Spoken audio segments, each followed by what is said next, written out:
All right. Hi, my name is Caitlin Middleton, and I am a psychologist and assistant professor of pediatrics at Children's Hospital Colorado with the Extraordinary Kids Clinic. And today I'm going to be talking about anxiety in children and adolescents with X and Y chromosome variations. And we're going to talk about symptoms of anxiety. When does anxiety become an anxiety disorder? We're going to talk about what parents tell us, and then we're going to touch on treatments and some strategies to manage anxiety. One of the first questions that we get is, are there increased rates of anxiety disorders in kids with X and Y differences? And the answer really is yes, there are higher rates of anxiety disorders. And anxiety is really complex. One of the reasons that it's so complex is because kids with X and Y differences have a number of both strengths and challenges in these areas, in sensory differences, mood challenges, language delays, learning, executive functioning skills, social emotional skills, and symptoms of anxiety really overlap with all of these different pieces. So it's important to consider all of these pieces when also understanding anxiety. And I'm going to talk about this again in a little bit when we think about why anxiety is easy to miss in these kids. We also really want to highlight strengths. So anytime we're working with kids or thinking about kids who might have a challenge in an area like anxiety or have difficulties with anxiety, it's important, so important to think about their strengths. And in kids with X and Y differences, we hear from families, we see it clinically all the time, the number of strengths that these kids have. We hear they're sensitive, they're creative, they're a loyal friend, really good visual spatial skills, they're visual learners, they're good builders, they have such unique and interesting interests, and I think above all else, highly devoted family members. So I really want to encourage you to think about your child's unique strengths, as we're also kind of balancing, what are their areas of need or challenge, and really helping to support them in those areas. So what is anxiety? Anxiety really is a human condition. So if you are a human, you have experienced anxiety before. And this is good. Anxiety is actually a good thing to have around, especially when there's something in the environment that we need to be alerted to. So I live in Colorado. I go hiking sometimes. I have encountered bears, moose on the trail before, and my anxiety kicks in and really alerts me to, I need to get out of the way, or I need to go the other direction. And that's important to have that alarm system in our bodies. If you're driving and someone slams on the brakes in front of you, it's important your anxiety increases. And that tells you, oh, I got to respond. I have to do something. It alerts you. But what happens is what is difficult is when we have too much anxiety, and it causes problems. So when anxiety creeps in situations where there really isn't any danger, there's really nothing to be alerted to. You're so nervous you can't do a presentation. A child is too nervous to go to a birthday party. That's when anxiety really starts to interfere or cause problems in the things that we do. There are three different components of anxiety that happen. And we, as adults and in our kids, there may be different levels of awareness of these different components. The physiological component is probably the most uncomfortable. And there's some common pieces that we experience with anxiety. And that tends to be just this heightened sense of arousal, having a rapid heart rate, feeling shaky or restless. Some people say they get stomach aches or headaches. In kids, we hear they're having trouble sleeping, loss of appetite, things like that. And those can feel really uncomfortable. But then there's also this cognitive piece of anxiety, which is the thoughts that someone might have, that kids might have. And a lot of that in kids is hard to describe. It's hard to communicate. But some kids can. Some kids can tell us that they're thinking, oh, that's really scary, or I can't do that. Or it's too much, it's overwhelming, it's stressful. Those cognitive pieces tend to be really negative kinds of thoughts or distorted thoughts that something bad is going to happen. The likelihood of something bad happening is increased. And then there's the behavioral piece. So most commonly we see avoidance. I want to get out of here. It's too scary. Withdrawing, refusing, kids who refuse to try things or do things because they're feeling too nervous, or feeling so nervous before the thing even happens. So on the way to the birthday party, on the way to school, having a lot of anticipatory anxiety. And then we also see kids do a lot of reassurance seeking. So asking parents questions, asking to know what to expect.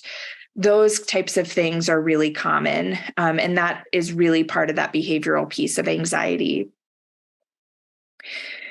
Anxiety symptoms in kids are really common. So it is one of the most common childhood mental health conditions, and it is particularly common, even more so. Rates have increased quite a bit since COVID. And so that can feel daunting to parents to hear that. It can feel reassuring to some parents to hear, wow, we're not the only ones experiencing this.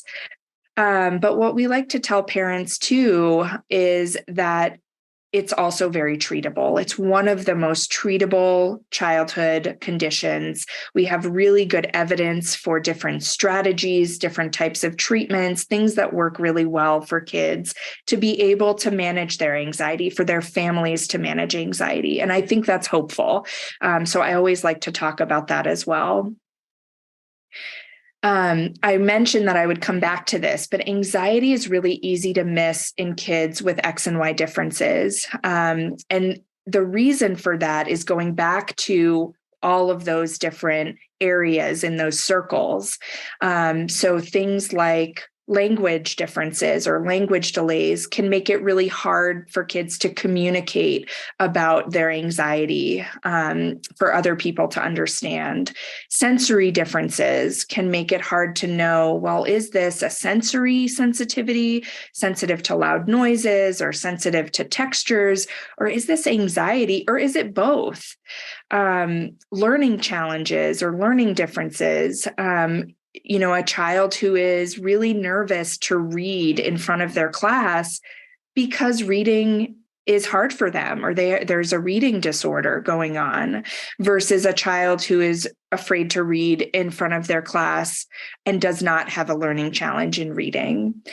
And we also see kids with different medical types of needs where there's more medical appointments and there's anxiety around that, or there's an awareness that they're different from other kids and there may be an anxiety or worry around that. And so all of these pieces overlap and make it tricky to understand whether anxiety is an additional piece to what's going on for them. One thing that can help us really understand that is to know, what are the most common things that kids are worried about? And this is both, what we've seen in research and clinically, that these 4 different areas are really the most common types of worry for kids. Social anxiety being one. So worrying about what do other people think of me, being afraid of social rejection, being afraid of being teased or bullied, fear of unwanted social attention and not wanting the spotlight to be on them. And then another area is this chronic type of worry, the big worries. We hear families say he or she is a worrier. They worry about everything. And these are bigger things like school or academics or my family health and death and dying, more perfectionistic types of tendencies, worrying about the future, not wanting to grow up. We've heard that before, certainly. Separation anxiety is also very common, not only being away from parents or caregivers, but worrying about the parents or caregivers' safety or the child's safety when they're away from them. And then more specific kinds of fears or specific phobias. And the most common ones, or the ones that we hear a lot, are animals, like being afraid of dogs or bugs or bees or the dark or crowds. Those are ones we hear quite a bit. So thinking about kind of what kids worry about, what does it look like? What does anxiety look like in kids, specifically with X and Y chromosomal differences? And what we hear from parents a lot is that kids shut down, that they become quiet, or that there's meltdowns or tantrums. So we hear kind of both sides of things. We can see irritability, agitation, of course, avoidance or withdrawal, wanting to leave situations, poor self-esteem, things like that. Little deals become big deals. Those are some common things that we hear. And then to really look at anxiety across kind of developmental stages and have some real world examples of what parents have told us. In the toddler years, we've heard families say, oh, he was such an easy baby. We weren't really concerned. And then as time went on, we gradually started to see some differences in development and starting to hear some more kind of flavors of anxiety. He needs a lot of preparation before an activity, or refusing to go to the playground at school. So there's that avoidance piece. Really sensitive. She's sensitive to transition. So that sensitivity, that heightened arousal potentially, clinginess, staying close to parents, becoming easily frustrated, and then refusing to speak in certain situations. We certainly hear that in our really young kids. And then thinking about our school age kiddos, we hear parents start to say things about perfectionism or more significant sensory sensitivities, and then severe tantrums or meltdowns that kind of last longer into this developmental stage than what we would expect.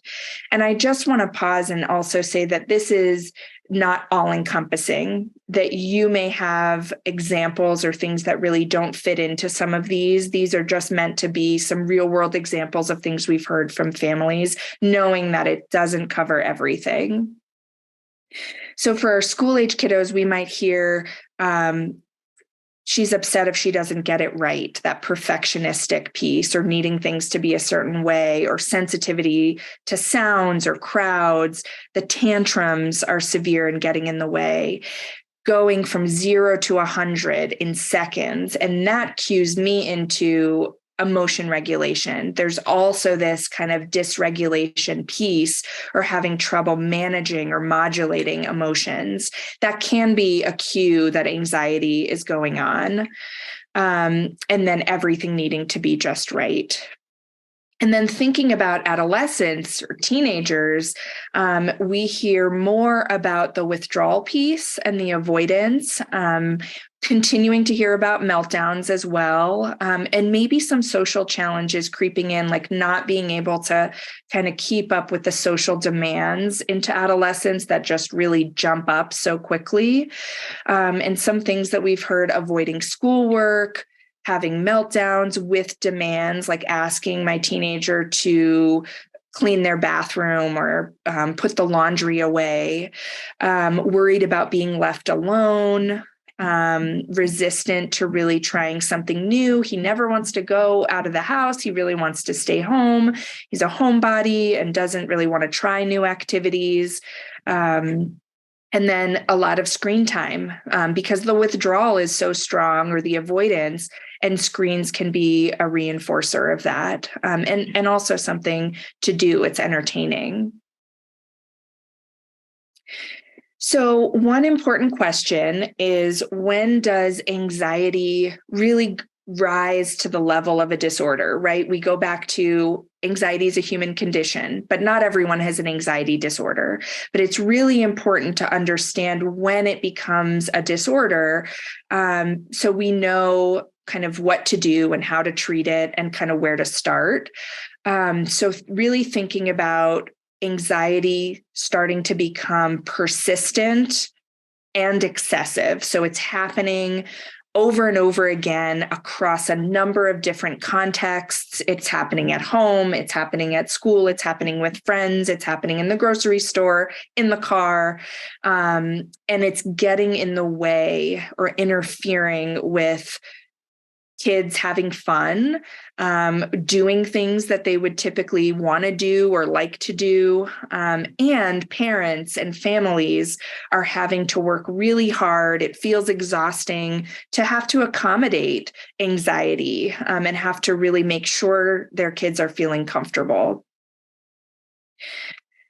So what typically happens is this cycle, and how anxiety kind of gets into that disorder or interfering realm is when this cycle happens over and over again. And you'll see this is an example of a child who might be afraid of snakes or going to the zoo with their family. And so you'll see there are the three pieces of anxiety that we talked about: the physical reactions, the thoughts, the behaviors.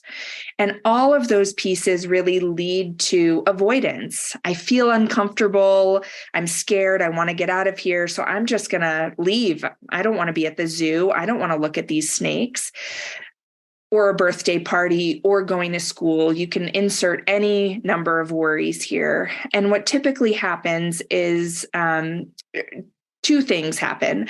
So one, kids will not have the experience of staying in that situation and learning, it wasn't so bad, or learning that they can cope. So they have these decreased learning opportunities to realize their anxiety doesn't stay so high for the entire time they're at the zoo or the entire time they're at the birthday party. Oh, and they might have some fun. There's other fun things to do at the zoo. They actually do have a fun time at the birthday party. And part of this leads into this idea of parental protection, this cycle that kids are going through. And parents are there. Really, as parents, we are meant to protect our kids. And that is part of our job as a parent. What happens to be really tricky with anxiety is the balance and knowing, when do I protect my kid and say, no, actually, you don't really need to go to that birthday party today, and when to push a little bit more and say, you know what? I know that you have the skills and that you know a few people at this birthday party and they're familiar. And I know you'll be uncomfortable in the short term, but I know you'll be okay after I leave. And that parental protection piece, we hear all the time from families, that anxiety is just so exhausting in their family. They have to do a lot of accommodating. They have to make sure their kids are comfortable and support their kids to be able to do certain things. And so this idea of, when do we adaptively protect our kids, which is pushing them to do something a little bit harder and maybe a little bit upsetting in the short term, knowing that they'll be okay in the long term, versus just keeping them from doing those things at all costs. And that is more excessive protection. And how do we strike that balance? And it's important to think about that.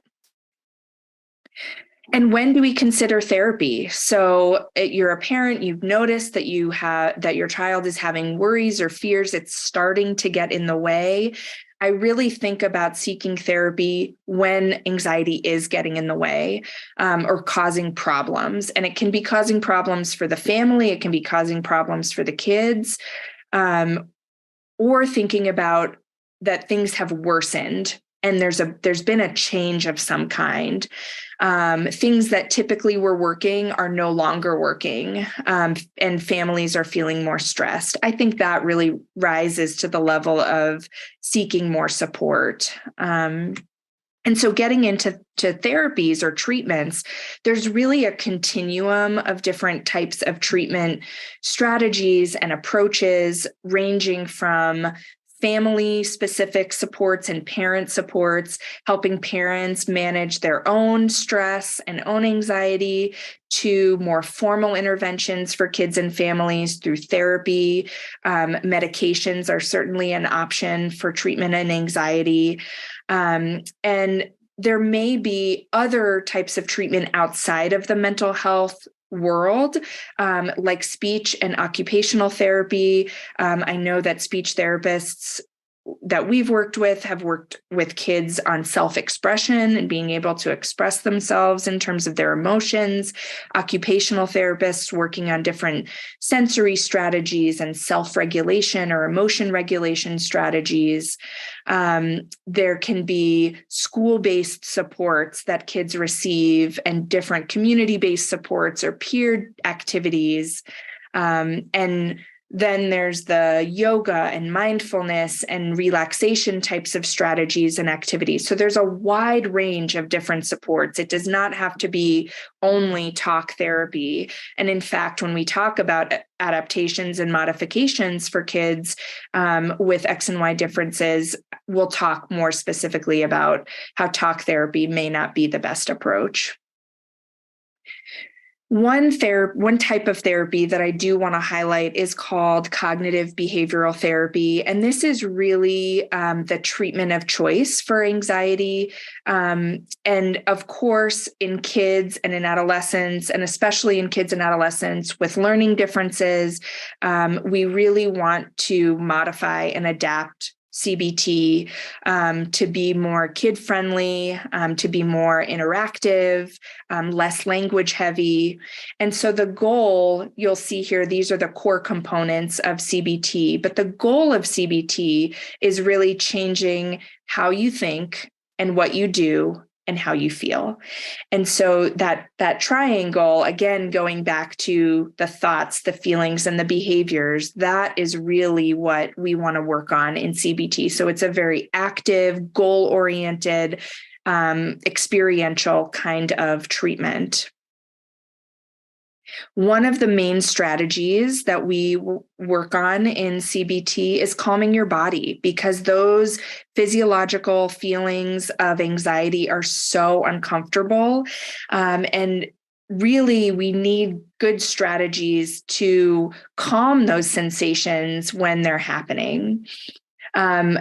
There are really two different areas of calming strategies. So one is our daily strategies.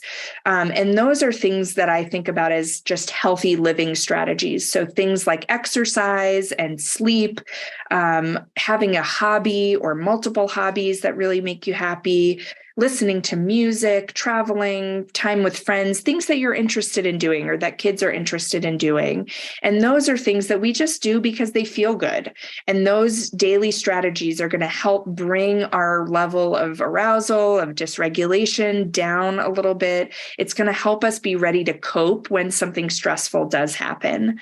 And then I think about in the moment strategies. And these are things that we really have to figure out what works for our kids.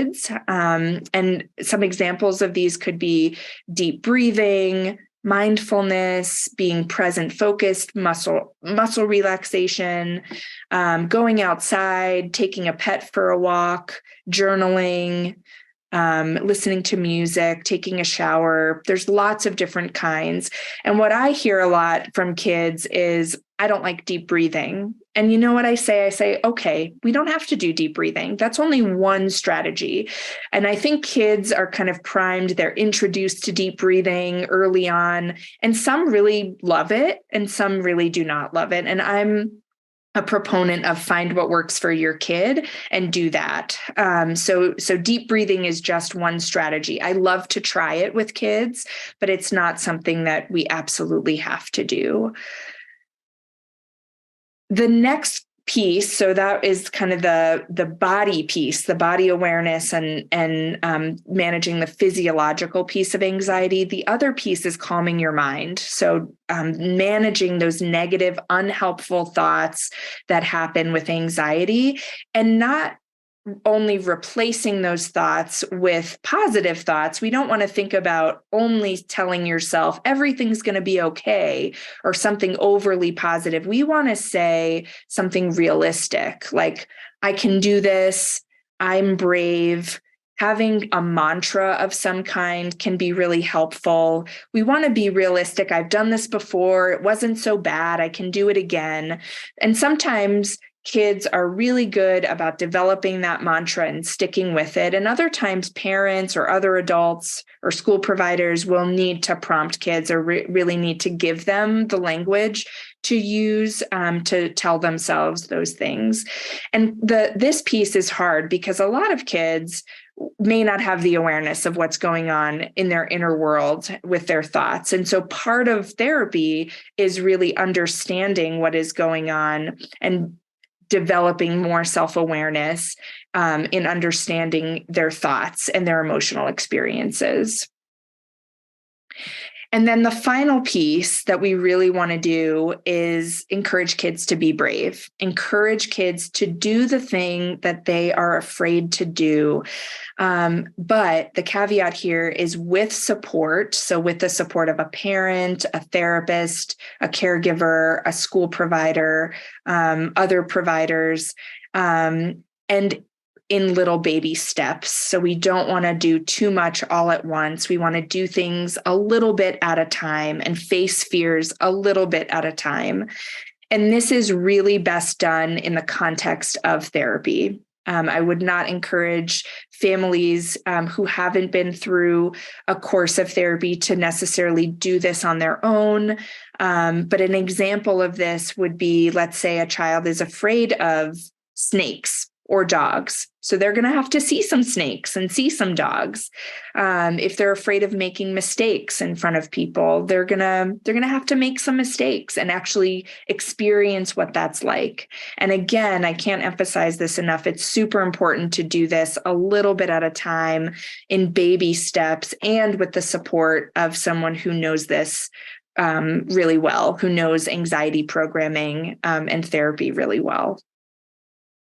So the final thing that I want to touch on is that it's really important when looking for therapy or looking for anxiety and treatment strategies that we think about adaptations and modifications for children with X and Y differences. And some of the ones that I think about, again, this is not all encompassing, but some of the ones that I think about are really trying to reduce the language in the supports that we use and use more visuals, use things that are more interesting to kids with multi-sensory approaches, getting more experiential, having activities and things where kids can feel it and try it and hear it and see it.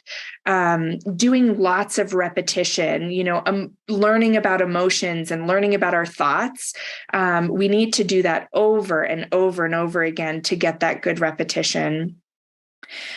We also need to to have parents involved and families involved, because parents and families are coaches for their kids, and they're going to do a lot of modeling of brave behavior and modeling of some of those helpful thoughts and those calm body strategies. It really starts within the family and having a good modeling system. Siblings are great for this. Cousins, aunts and uncles, anyone can be a really good model for kids.